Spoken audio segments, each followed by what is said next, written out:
राणा ज़फ़र बोले बोले पप करता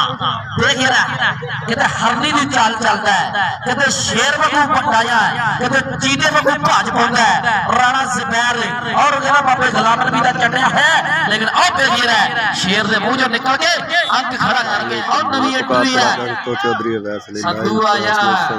संधू आया नेड़े उधरले पासे शादी को देखो यार रंग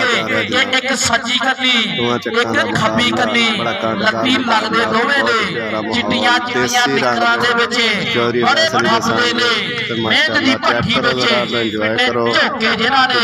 ढेरियां कोले जाजा रेडर रोके जिन्हां ने ढेरियां कोले जाजा रेडर रोके जिन्हां ने सरदार कुल्ला टोकरे उधरले पासे मुंडा कहदे सावल जे रंग दा और मुंडा सावल जे रंग दा दिल हैगा मंगदा और मैच समापत चल रहा समापत होगा जी लीडर साहब आखिरी कबड्डी है आओ आओ मैच समापत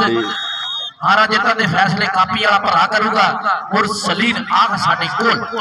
मेरी ना जाने का गल सुन के जाना वा पिंड आ गया इस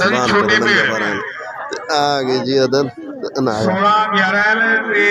10 टीवी ਤੁਹਾਡਾ ਵੀ ਰਿਪੋਰਟ ਤੇ 47 12 ਤੇ ਨਾਲ ਚੌਥੀ ਟੀਮ ਜਿਹੜੀ ਹੈ 111 12 ਦੇਖੋ ਜੀ ਮਾਸ਼ਾਅੱਲਾ ਅਗਲੇ ਮੈਚ ਦਾ ਸਟਾਰਟਿੰਗ ਲੈ ਗਏ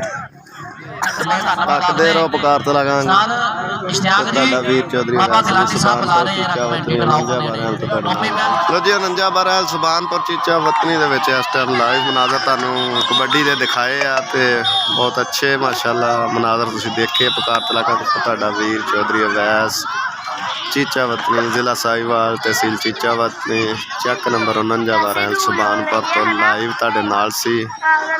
तो उम्मीद करना तुसीं इहनूं इंजॉय कीता होगा कबड्डी दे रंग देसी रंग जिहड़े आ ना जी तुसीं साडे नाल इंजॉय कीते अपना रखियो ख्याल तो दुआओं च रखियो याद इंशाअल्लाह फिर होएगी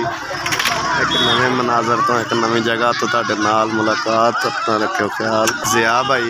जिया कादरी अवान साहब मलक अवान साहब पुकार तलाकंग तो जनाब साडे नाल